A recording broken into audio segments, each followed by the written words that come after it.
guys, aku di sini lagi gabut nih. Tapi aku lihat itu ada teman-temanku lagi ngumpul, kayaknya kebingungan. Kenapa ya? Mending kita join aja yuk. Ayo join yuk, sini. Hai guys, lagi ngapain nih? Boleh join nggak? Halo. Sini nih, gabung. Kok kamu malah ngebelakangin kamera? Kameranya di sini. Kamu bawa kamera? Iya. Buat apa nih? Kalian lagi ngapain sih ngumpul-ngumpul? Ini kita tuh lagi bingung kan kemarin dapat tugas apa? KBI, Terus disuruh bikin video tentang apa? kebudayaan, Tentang tradisi. gitu. Kamu ada ide nggak? Aku ada ide, ada tradisi atau kebudayaan yang ada di daerah tempat asalku, Emang kamu asal mana sih? Kalimantan Selatan. Emang di Kalimantan Selatan ada apa? Yang paling terkenal tuh Bayun Maulid. Apaan tuh? Sebenarnya aku tahu tentang tradisi Bayun Maulid ini, tapi cuma sedikit. Jadi mending kita cari tahu bareng-bareng yuk. Yuk, Yuk.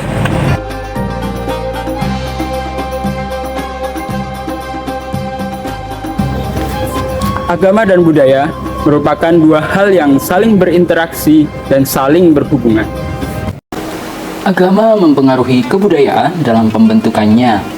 Nilainya berupa agama, tetapi simbolnya adalah kebudayaan. Budaya dapat mempengaruhi simbol agama. Kebudayaan pula dapat menggantikan sistem nilai dan simbol agama. Nah, perlu kalian ketahui guys, baik dari agama maupun kebudayaan pada prinsipnya sama-sama memberikan wawasan dan cara pandang dalam menyikapi kehidupan agar sesuai dengan kehendak Tuhan dan nilai-nilai kemanusiaan. Misalnya, dalam menyambut anak yang baru lahir, Islam memberikan wawasan untuk melaksanakan tasmiyah atau pemberian nama dan akikah atau penyembelihan hewan bagi anak yang baru lahir tersebut. Nah, aku yakin teman-teman di sini pasti udah pernah nih dengar tentang suku Banjar. Ya benar, suku Banjar merupakan salah satu suku di Indonesia yang menempati wilayah Provinsi Kalimantan Selatan.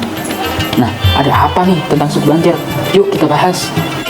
Jadi gini guys, masyarakat Banjar memiliki sebuah budaya yang dikemas dalam bentuk tradisi Ma'ayun atau Ba'ayun Anak yang disandingkan dengan peringatan kelahiran Nabi Muhammad SAW atau Maulid Rasul, sehingga kemudian namanya berubah menjadi Ba'ayun Maulid. Nah, jadi di sini dapat kita simpulkan guys, Ba'ayun Maulid adalah proses budaya yang menjadi salah satu simbol kearifan dakwah ulama Banjar dalam mendialogkan makna hakiki ajaran agama dengan budaya masyarakat Banjar. Budaya ini memberikan wawasan dan cara pandang lain daripada yang lain, tetapi memiliki tujuan yang sama, yaitu mendoakan anak agar anak yang diayun menjadi anak yang berbakti, anak yang saleh, dan anak yang mengikuti jejak Nabi Muhammad SAW sebagai uswah hasanah dalam kehidupannya kelak. Nah, for your info guys, terdapat beberapa istilah yang digunakan untuk menyebut kata Ba'ayun Maulid oleh orang Banjar, diantaranya yaitu Ba'ayun Anak, Ba'ayun Maulud, dan Ba'ayun Maulid. Tradisi ini masih sangat eksis hingga saat ini guys. Hal ini bisa kalian saksikan dalam upacara tradisi suku Banjar dan umumnya berlaku bagi warga masyarakat yang berdomisili di Kalimantan Selatan, khususnya di kota Banjarmasin. Selain sebagai tradisi yang menjadi rangkaian dari upacara daur hidup orang Banua Banjar, upacara Ba'ayun Maulid juga dapat dijadikan sebagai sarana upacara tolak bala dengan maksud untuk mencegah gejala kepingitan atau sering kita sebut sebagai kesurupan. Nah, jadi begitu guys. Pengertian Ba'ayun Maulud. Ba'ayun Maulud adalah kegiatan mengayun bayi atau anak sambil membaca syair maulud. Ba'ayun Maulud dilaksanakan untuk merayakan kelahiran Nabi Muhammad SAW setiap tanggal 12 Rabiul Awal. Tradisi ini dilaksanakan oleh masyarakat Banjar, Kalimantan Selatan. Kata Ba'ayun memiliki arti ayunan atau buayan, sedangkan kata maulud berasal dari bahasa Arab yang berarti ungkapan masyarakat Arab untuk kelahiran Nabi Muhammad SAW. Dengan demikian, Ba'ayun Maulud memiliki arti kegiatan mengayun anak atau bayi sebagai bentuk rasa syukur atas kelahiran Nabi Muhammad SAW. Seiring dengan masuk dan berkembangnya ajaran agama Islam dalam kehidupan orang Banjar, maka terjadilah proses akulturasi antara ajaran yang dibawa oleh penyebar agama Islam dengan kebudayaan lokal yang sudah ada sebelumnya. Salah satunya terlihat dalam penyelenggaraan upacara Ba'ayun Maulud. Upacara Ba'ayun Maulud merupakan upacara yang ditujukan untuk anak-anak menjelang dewasa, tepatnya ketika usia anak berada di antara 0 sampai 5 tahun. Nah, setelah kita tahu tadi tentang penjelasan dari Ba'ayun Maulid tadi, kayaknya kurang lengkap kalau misalnya kita belum mengetahui sejarah dan asal-usulnya. Untuk lebih jelasnya, mari kita lihat. Singkat cerita, pada masa pra-Islam yaitu zaman kerajaan Nagara Daha Candi Agung Amengtai, kita mengenal sosok Pangeran Suryanata sebagai Maharaja di negara Candi. Menurut legenda yang berkembang di masyarakat Banjar, legenda loh ya, sebelum menjadi raja, ia adalah bayi mungil yang turun dari kayangannya para dewa yang didapat oleh Raja Majapahit dalam pertapaannya. Kemudian, bayi mungil itu dibawa ke Banjar oleh Lambu Mangkurat ketika masih bayi untuk dijadikan raja sesuai pesan dari ayahnya yaitu Empu Jatmika. Konon katanya, sang pangeran ketika terlahir ke alam dunia bukanlah bayi seperti biasanya. Ia terlahir dari cahaya yang turun dari langit, namun setelah berbentuk wujudnya malah tidak terdapat apa-apa tanpa tangan dan kaki, hanya badan dan kepala bulat seperti semangka. Pada saat di perjalanan pulang kembali ke Banjar, Lambu Mangkurat membawa bayi tersebut di Laut Tanjung Dewa menaiki kapal Prabayaksa. Kapal yang ditumpanginya ditahan oleh naga putih, tunggangannya Batara Gangga. Sang dewa menginginkan bayi tersebut untuk mampir dan singgah sejenak di kerajaan dalam laut, yaitu kerajaan Gumilang Kaca. Setelah diterjunkan ke dalam laut, terjadi dialog antara sang bayi dan Batara Gangga. Sang bayi diberi beragam ilmu, kesaktian, dan ditempa oleh sang dewa sebelum datang ke tanah Banjar dan dijadikan raja yang mendampingi Putri Jujung Buih. Setelah hari ketujuh, sang bayi pun keluar dari dalam laut di atas sebuah gong besar yang bernama Rabut Paradah dan memegang sebilah keris naga runting. Bayi mungil itu berubah menjadi seorang pemuda yang tampan dan gagah yang kemudian bergelar Pangeran Suryanata. Nah, dari momen inilah sering diperingati oleh sebagian masyarakat Banjar ketika menyambut kelahiran anak dengan acara puja bantan atau yang biasa disebut memuja para leluhur dan diiringi dengan tabuhan gamelan. Karena sebelum Pangeran Suryanata muncul dari permukaan laut, ia juga memerintahkan kepada Lambu Mangkurat beserta awak kapal untuk melakukan tari puja bantan dengan iringan gamelan dan gong. Filosofis yang diambil dari sarana ayun atau bayun itu adalah simbol dari kapal yang ditumpangi Pangeran Suryanata, yaitu kapal Prabayaksa tadi yang akan berlayar dan memimpin umat di Banjar, Kalimantan Selatan. Maka sejak itulah para bangsawan dan keturunannya ketika menyambut kelahiran bayi atau kelahiran anak selalu mengadakan upacara puja-puji kepada dewa. Tradisi ini terus berkembang sampai pada zaman Pangeran Samudra atau yang sering kita kenal sebagai Sultan Suryansyah. Melihat latar belakang historis masyarakatnya ini, Khatib Bayan yang berkedudukan sebagai juru dakwah tidak serta-merta menghapus dan menghilangkan ritual masyarakatnya. Ia justru berpendapat bahwa budaya Bayun ini menjadi sebuah tradisi yang harus diluruskan akan tetapi tidak perlu dihilangkan. Nah, untuk penjelasan lebih detailnya, mari kita simak penjelasan dari narasumber kami yaitu Abah Sultan sebagai pengelola makam Sultan Suryansyah. Let's get it! Ding ding ding! Itu kalau kita boleh bilang sebelum Islam tidak ada yang baik. Jadi itu tradisi yang biasa dipakai oleh ribuan suku Dayak dengan agama-agama.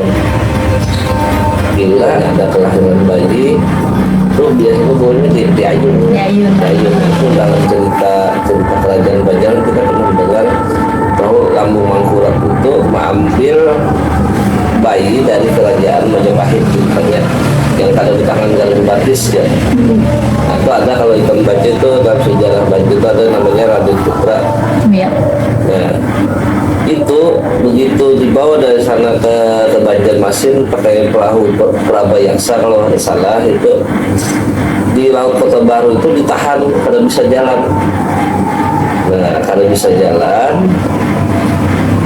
Singkat cerita, konon kabarnya kapal itu ditahan oleh naga putih. Nah, lagi putih, lambung mangkur bingung juga kan. Tiba-tiba si bayi bisa ngomong berbendar, paman, Kimbai ulun ke dalam banyu, karena ulun yang menghalaunya.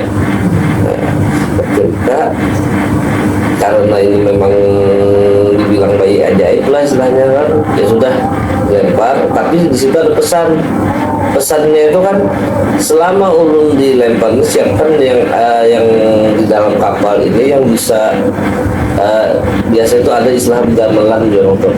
Nah itu melakukan semacam namanya puja bantan. Acara puja bantan itu semacam ritual, itu kayak memohon Allah Ta'ala lah, tapi dengan acara musik gamelan. Nah, itu ada jadi kita tuh biar di Islam tuh ya model yang dipikir. Iya. Nah, tapi kalau di sebelum itu kan saya itu kan puji bantan namanya memuji. Nah, jadi bendangan waktu di atas kapal. Nah, setelah itu selama 7 hari puja bantan dilakukan kan siang hari siang malam, nah ini bergantian kan timbullah sih anak-anak ini di atas laut tadi, di atas gong paradah namanya, gong mangkalinjana itu anak muncul di situ, lalu di kapal itu dikaih orang itu diambil dikaih ke atas kapal. Itu sudah jadi pemuda nang gagah ibaratnya kan. Nah dari situ kalau usah panjang lebar kenapa apa yang dilakukan di dalam banyu sampai ke Banjar, sampai jadi raja. Dari situ lalu ada tradisi ini berlanjut lagi yang asalnya dari yang Dahya kali kan, setiap bayi yang lahir lalu di puja bantan gitu. Nah diacarakan dong tuh apa nyanyiannya itu nyanyian bubuhan yang kita bahan Jepang anggap belum daya kayu nyanyian wadon apa kan. Nah itu Islam datang daerah Khatib Dayan. Sebenarnya Islam pun sebelum Khatib Dayan sudah ada lah istilahnya. Cuma kalau menurut kisah sejarah yang beredar, Khatib Dayan datang, beliau acara ini memang acara tradisi yang dilakukan bila anak-anak baru lahir. Nah, diselamati orang tuh nambah.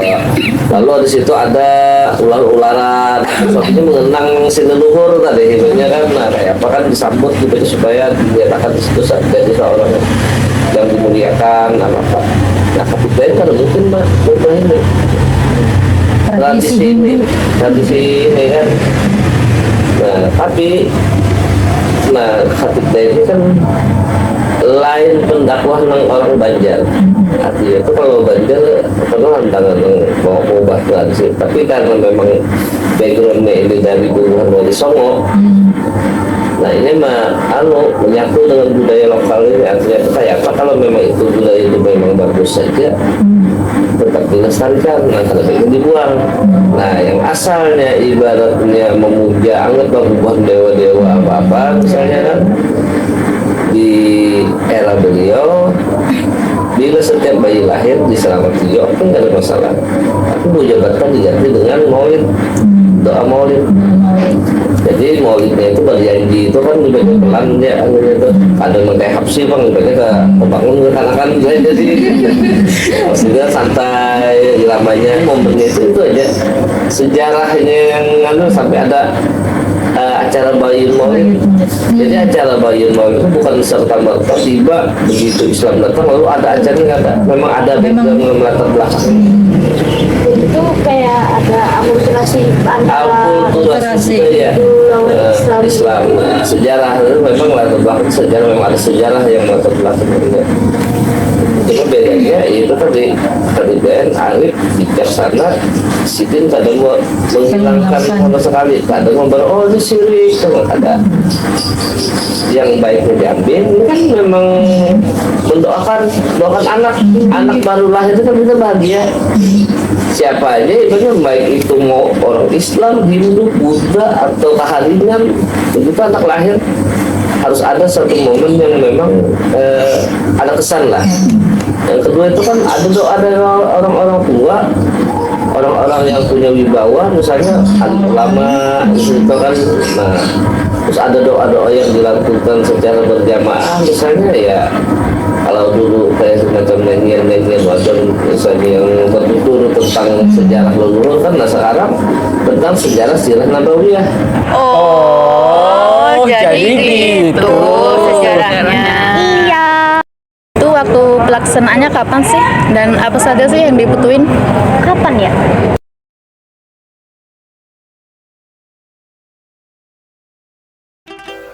Waktu dan pelaksanaan. Upacara Bayun Maulid sebagai bagian tradisi dakwah Islam sebenarnya sudah dikenal masyarakat Banjar sejak Kesultanan Banjar resmi menjadi kerajaan Islam, yakni pada dekade kedua abad ke-14 Masehi. Pada awalnya, upacara ini hanya diperuntukkan bagi anak-anak dari keluarga besar kerajaan yang lahir pada bulan Safar, karena bulan ini dipercaya sebagai bulan yang penuh bala atau malapetaka. Oleh karena itu, untuk menghindari tertimpanya hal-hal yang tidak diinginkan pada anak, maka si anak wajib diayun sebagai bentuk ritual tolak bala. Seiring dengan berjalannya waktu, ritual adat ini juga populer di kalangan masyarakat kebanyakan, khususnya orang Banjar yang tinggal di daerah hulu sungai. Peruntukan upacara ini tidak lagi hanya bagi anak-anak yang lahir di bulan Safar, akan tetapi juga pada anak-anak Banjar yang dilahirkan pada bulan-bulan lainnya. Dalam perkembangannya, kemudian tradisi Bayun anak ini justru lebih dikenal dengan sebutan Bayun Maulid. Tradisi ini rutin diselenggarakan setiap tahun pada tanggal 12 bulan Maulid atau Rabiul Awal tahun Hijriyah untuk menyambut dan memperingati hari kelahiran Nabi Muhammad SAW yang kemudian lebih dikenal dengan Maulid Nabi. Akan tetapi, jika upacara Bayun Maulid dilaksanakan di luar tanggal tersebut juga diperbolehkan, selama itu masih di dalam bulan Rabiul Awal. Upacara Bayun Maulid dilakukan ketika anak berusia 0-5 tahun. Namun biasanya saat bayi berusia 40 hari, upacara ini sudah diselenggarakan. Tempat pelaksanaan tradisi Bayun Maulid ini bisa diselenggarakan di rumah, namun bisa juga dilakukan di balai desa, masjid, atau di tempat yang lapang secara massal. Upacara Bayun Maulid di Kota Banjarmasin sendiri dilaksanakan setiap tanggal 12 Rabiul Awal, biasanya di Masjid Sultan Suryansah atau di Makam Sultan Suryansah. Terus momennya itu mengambil momen kelahiran Rasulullah. Jadi makanya diadakan tiap bulan Maulid. Itu sebulan full kah apa pas bulan? Itu tergantung sebentar aja. Cuma dalam momennya 1 bulan itu kan siapa aja yang ada acara. Silakan. Alat dan bahan. Peralatan dan bahan-bahan yang diperlukan dalam penyelenggaraan upacara adat Ba'ayun Maulud antara lain sebagai berikut. Yang pertama, ayunan atau ba'ayun. Ayunan dibuat dari tapih bahalai atau kain sarung wanita dan ujungnya diikat dengan tali atau pengait. Ayunan ini biasanya digantungkan pada penyangga ruangan tengah rumah. Pada tali diikatkan yasin, daun jaringau, kacang parang, dan ketupat guntur dengan tujuan sebagai penangkal jin atau makhluk halus, atau penyakit yang dapat mengganggu bayi. Posisi bayi yang diayun dibaringkan dan ada pula posisi duduk dengan istilah dipukung.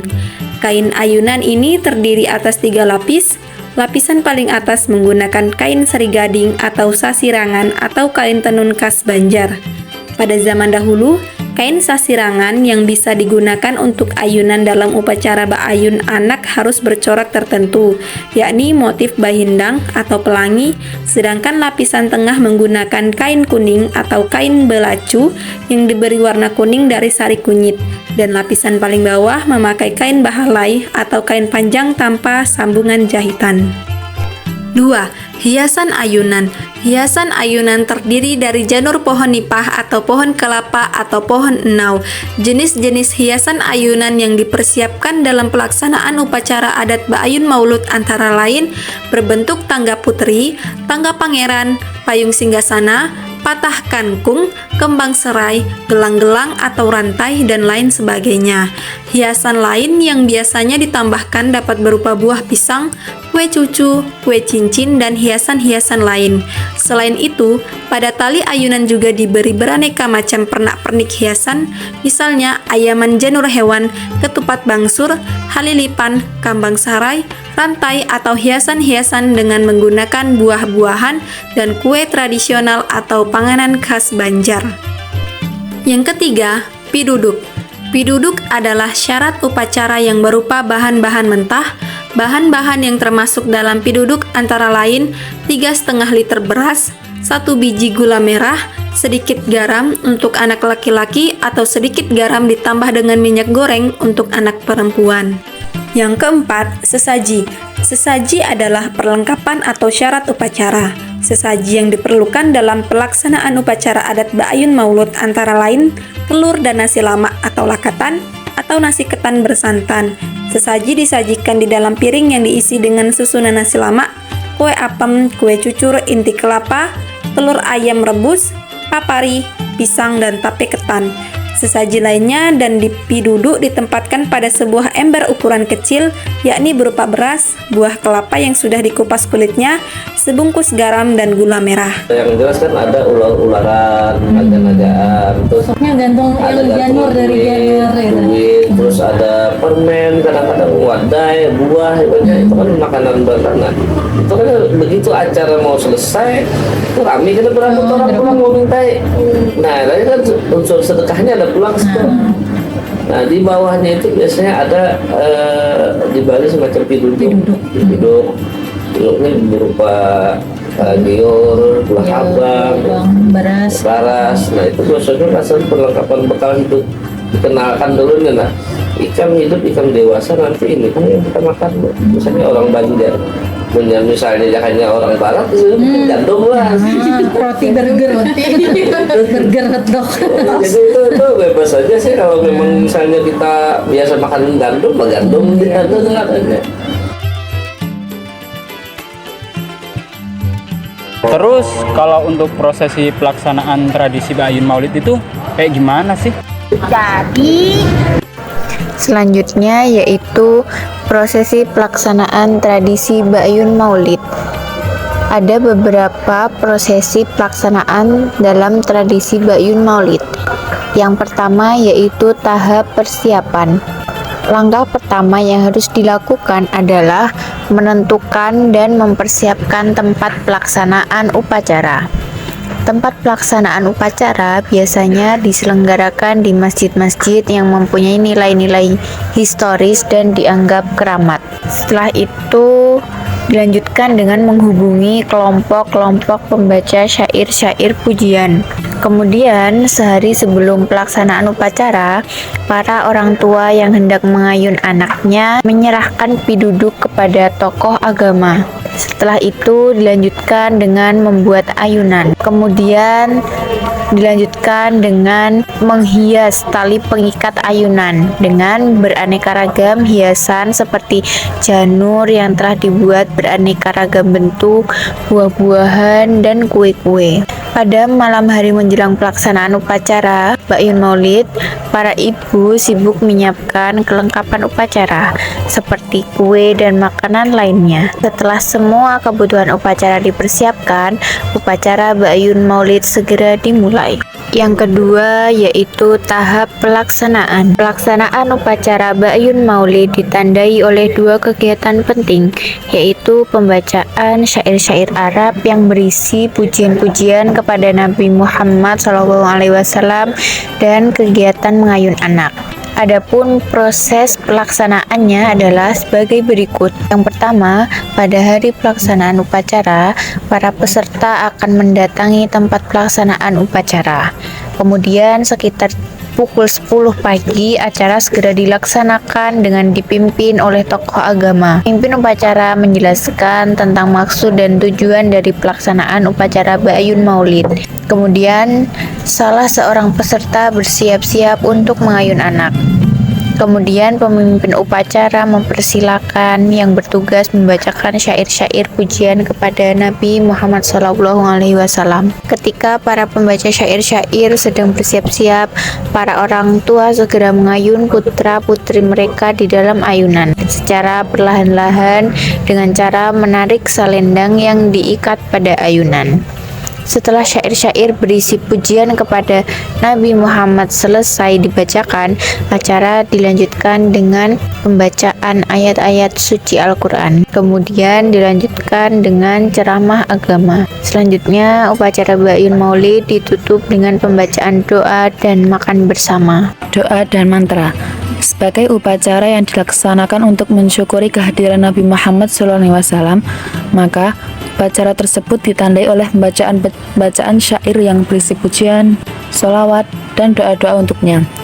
Syair-syair tersebut dibaca dengan cara dilakukan secara merdu dan indah. Adapun syair-syair yang dibaca dalam upacara ini antara lain syair berjanji, syair syaraf al-anam, dan syair tiba. Pantangan dan larangan.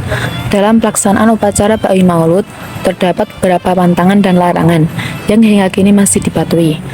Pantangan-pantangan tersebut antara lain, pertama, hiasan jamur tidak diperbolehkan berbentuk burung. Yang kedua, anak yang sedang diayun tidak boleh dalam keadaan tertidur dan ketika upacara Ba'yun Maulud sedang berlangsung. Yang ketiga, ada sejumlah kalangan yang tidak memperbolehkan kaum wanita memasuki ruangan tempat di mana upacara Ba'yun dilaksanakan. Namun, ada juga yang diperbolehkan dengan menempatkan kaum perempuan di sisi kiri, kanan, dan belakang ayunan. Upacara Ba'yun Maulud di masa kini. Upacara Ba'yun Maulud sekarang ini umumnya dilaksanakan di tempat-tempat seperti masjid, langgar, dan tempat-tempat yang dianggap bernilai sejarah. Di Banjarmasin, biasanya upacara ini dilaksanakan di makam Sultan Suryansah di Kuin Utara. Tetapi, karena kebanyakan peserta, Wali Kota Banjarmasin ketika dijabat Muhyiddin, lokasi dipindahkan ke halaman Masjid Sultan Suryansah dengan lokasi yang tidak terlalu jauh dengan lokasi asal.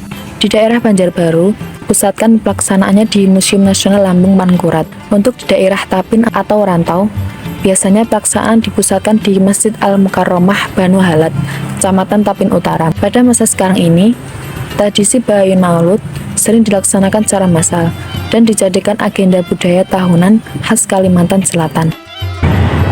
Untuk nilai-nilai yang terkandung di Ba'yun Maulud itu apa ya? Apa ya kira-kira? Apa ya? Apa ya? Apa ya?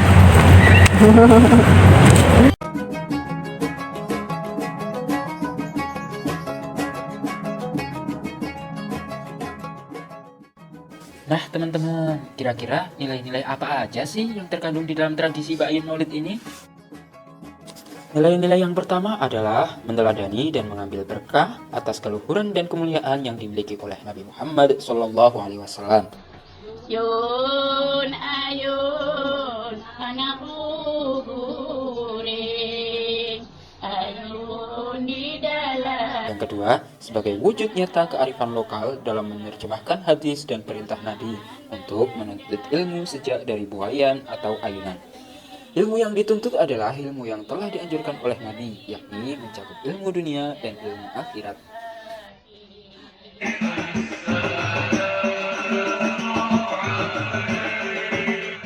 Yang ketiga, dalam pelaksanaan upacara ini terkandung harapan agar si anak yang diayun selalu mendapat kebaikan dalam menempuh kehidupan di masa selanjutnya. Yang keempat, sebagai bentuk pelestarian tradisi leluhur namun dengan tetap menjaga nilai-nilai keislaman. Dan yang terakhir adalah sebagai salah satu upaya untuk mewariskan dan mengenalkan tradisi orang Banjar kepada generasi muda penerus bangsa. Nah teman-teman, itu tadi penjelasan kami mengenai tradisi Ba'yun Maulid yang berasal dari Banjar, Kalimantan Selatan. Kami dari kelompok 8 yang beranggotakan Ngaran Ulun Ais, Ngaran Ulun Fahima, Ngaran Ulun Aisyah, Ngaran Ulun Aulia, Ngaran Ulun Fauzan,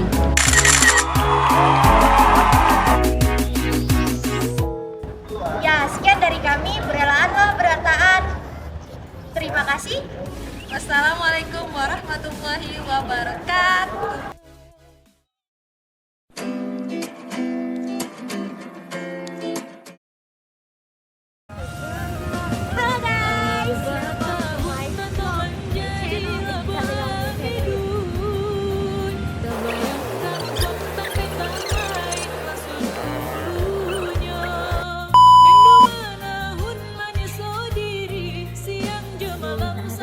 Udah.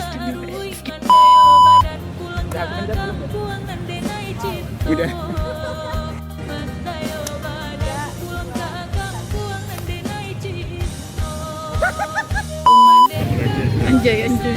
Berikutnya